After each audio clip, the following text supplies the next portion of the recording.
This is the brand new Apollo Pro, an incredible scooter that packs so many features that I've just never seen in any other scooters, like a built-in Bluetooth speaker, built-in GPS so you can track the scooter if anybody ever stole it, 360 surround lighting with LEDs that you can change the colors on, and of course a phone mount in the middle of the handlebars so you can do things like navigate on Google Maps or track your speed or change settings. So this, like I said, is the Apollo Pro. There's a lot to talk about with this scooter, but this was designed pretty creatively from the ground up, which gives us quite a few huge wins as well as a couple drawbacks I'm going to talk about throughout this video. So this scooter really aims to solve four main problems with other scooters out there. The first thing is it adds a lot of little luxuries and conveniences that otherwise are burdens when you ride. The second thing it aims to do is add visibility to a scooter. If you're riding on roads, you want to be visible. So this adds visibility while still looking really cool. The third thing this aims to do is give you a longer scooter longevity with less maintenance. And of course, the fourth thing is that this is trying to be a very powerful scooter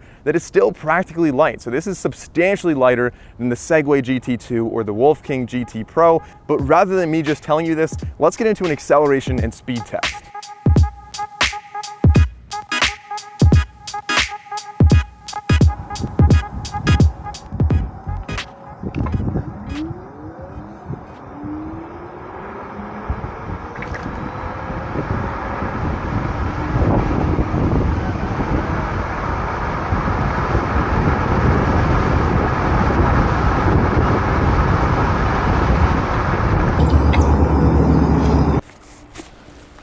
Wow, okay, so that was a speed test. I love doing that. That's definitely such a fun test to do. And this thing definitely rips. It goes up to about 40 miles per hour, but I want you to keep one thing in mind. This scooter is not aiming to be a faster scooter for the money. This scooter is aiming to be a better 40 mile per hour scooter for the money.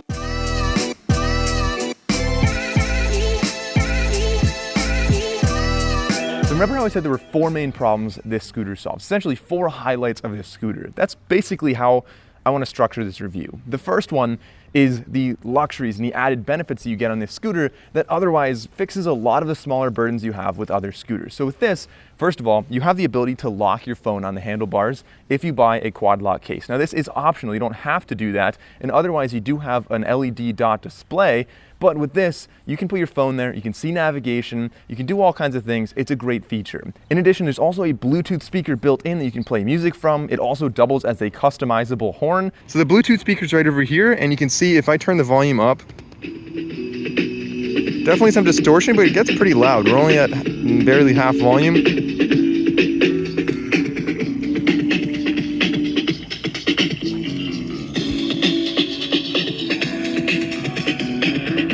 And the third main luxury of this scooter is the built-in SIM. So this has GPS on it, which means that if anybody stole the scooter, you could track it down and see exactly where it is in real time, even when it's not connected to your phone. Now this is optional and it will cost a monthly fee, so not everybody's going to do that, but there are many ways to lock this scooter. You can also digitally lock it, which when you try to push it, it just doesn't move. But other than those three main luxuries, the entire build is pretty premium. So even without your phone there, you have a minimal dashboard. By the way, this charges your phone while you're riding. So you can see your LED display there. It tells you the speed, your battery level. On the left side, this is your regen brake. You have a blinker on the outside, as you can see right there. You have a blinker button, which does show you which way you're blinking.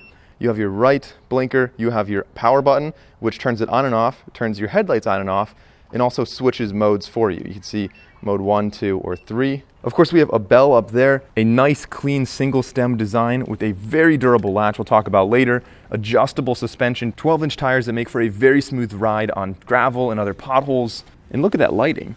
So now I think it's time for a braking test. First, we're gonna go with all brakes, including the regen brake and both disc brakes, and then I'm gonna do it with just the regen brake, which, by the way, is probably the best regen brake I've ever used. Like, it feels so smooth, it's comfortable 95% of the time when I'm riding. That's the only brake I use.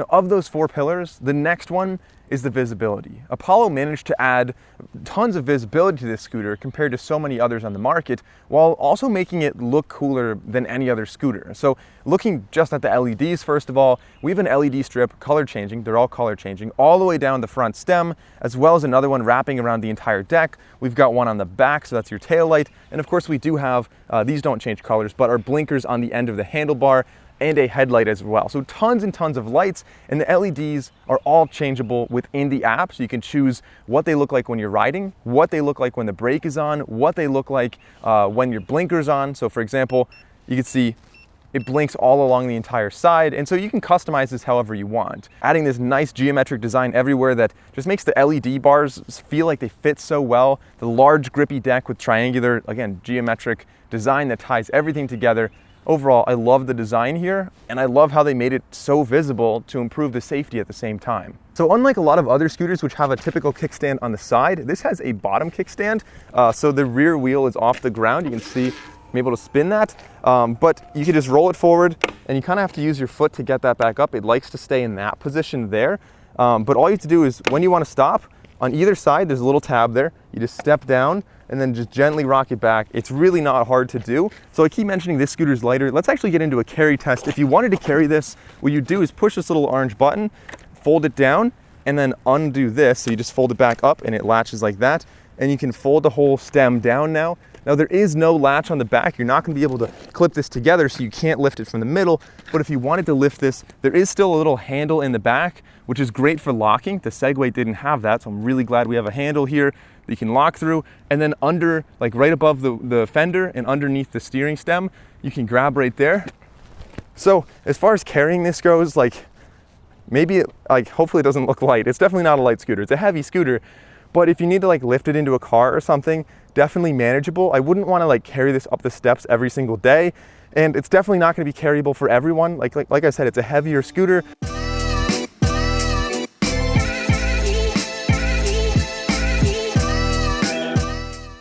So as you can see from the carry test, the slimmer design makes it lighter, about 20 to 30 pounds lighter than other super scooters in the same class of this one. And on top of that, we also have some other design choices to make it lighter as well. So even though we have a typical front suspension, the rear suspension is actually just a rubber block that, you know, compression is going to be your suspension there, which I think actually works more than well enough. So saving the space so it's not longer and saving the weight by not adding that bulky component definitely, I think, was a big win on the design here. The single stem design with the bearing lower down is also something that cuts on weight, but in my opinion is a little bit of a compromise there. When I'm going at higher speeds, it feels a little bit less stable to me. Now this is a pretty powerful scooter with the Mach 2 controller instead of the old Mach 1, which is now 30 watts compared to 25 watts. And you have a lot of control over how much power you're actually getting out of this with 10 different acceleration and 10 different deceleration modes. And on top of that, we have 4 different speed modes. So it starts off at Eco if you're trying to go really slow, and you can customize how fast the speed limit is on that in the app, but it goes all the way up to Sport mode. And one weird thing, you can't actually access the 4th mode, which is Ludo mode, just from the app. You have to go to Sport mode and then double tap the power button, and that'll bring you up into Ludo mode, which has no speed limit at all, which is what I've mostly been using. And then the last point I want to make about this being a lightweight yet powerful scooter is they didn't really compromise on the battery either. You're getting a really substantial battery range out of this. It's claimed 63 miles. That's obviously ideal driving conditions, but even with my testing, I was going more than far enough. I was very happy with the range here.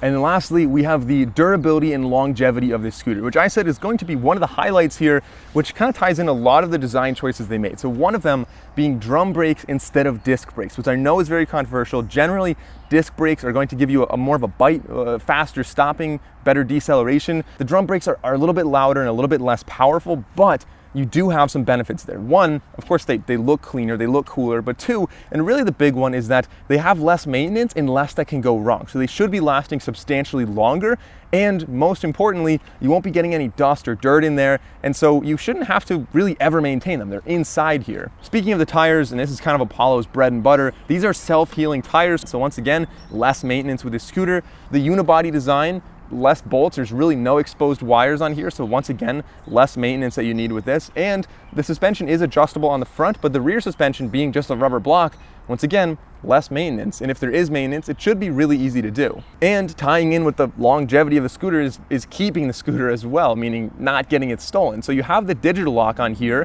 which I'll test out in a second. You also have the GPS on here if you need to find the scooter if it does get stolen. And thirdly, which is probably most important, you have an easy way to physically lock it. So of course you could put a U-lock around the stem, or on the back where you have that little hook, you could very easily feed a lock through there. So you could probably double lock it as well. So let's test out the lock. I'm just going to press that once. It is now locked. And if anybody tries to move the scooter, it's actually really hard to do. And you have a siren like that. So the motors fight you really hard and actually drive back to where it was. So it's trying its best to not go. All right, to be honest, that was the first time I tried to push the scooter when it was in lock mode. It was actually really difficult. So it's not like you have free spinning wheels and could just roll away down a hill. Like this, if somebody tries to take it, they're gonna have to pick it up and carry it and like throw it in a truck bed. It's not gonna be easy to just run away with this.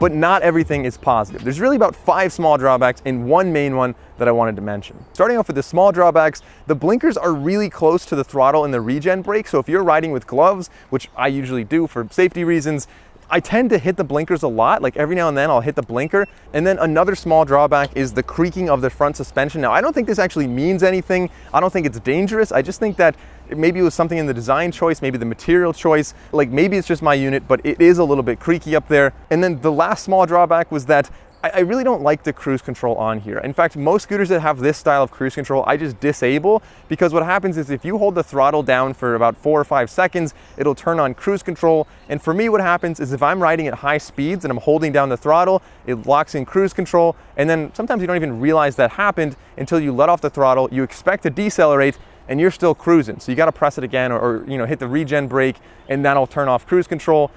And then the one big drawback, and the reason that I'm glad this scooter doesn't go faster than it does, and honestly, I don't even go at max speed most of the time, because of the single stem design and the really low bearing on this, it feels much less stable than other scooters of this class. Other scooters that have a double stem or really high fork that are much more stable at high speeds. This one, I feel like it would be very easy at high speeds to kind of wobble or just budge slightly and completely wipe out. So, I mean, I haven't fallen yet, and it definitely takes some getting used to, and it's totally fine once you're used to it, but it doesn't feel like the steering is as damped as I would really like it to be when you're going at those higher speeds. So who is this scooter actually for? Well, a couple people. The first one is the premium commuter, somebody who wants something that's bigger and faster and more visible on the road than a typical little folding scooter like a GoTrax, for example, but at the same time, it's still carryable. You can still carry it inside, you can still set it in your car. Secondly is the rider who loves to go between 20 and 40 miles per hour. Thirdly is anybody who's looking for the coolest looking scooter. I think it's hard to deny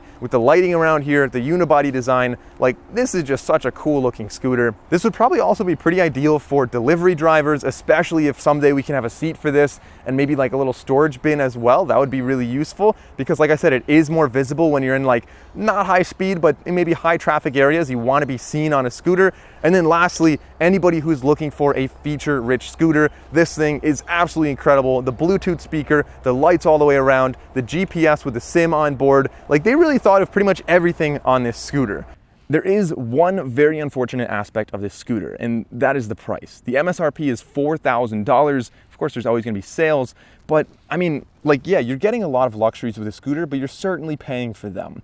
As far as the like raw power and speed go, like it's probably priced, it should be priced more like $2,800 to $3,200. I think that's probably the right price for this scooter, but I'll have a link, of course, down below. Hopefully they have some sales and you guys can find a lower price for this. I think $4,000 is a little bit steep for what you're actually getting here. So like I said in the beginning of this video, this is like no scooter I've ridden before, but it's not meant to be more powerful or faster for the money. So you're not getting the most speed for your dollar. Instead, you're getting arguably the best 40 mile per hour scooter on the market. And that is exactly what I think this scooter is trying to do.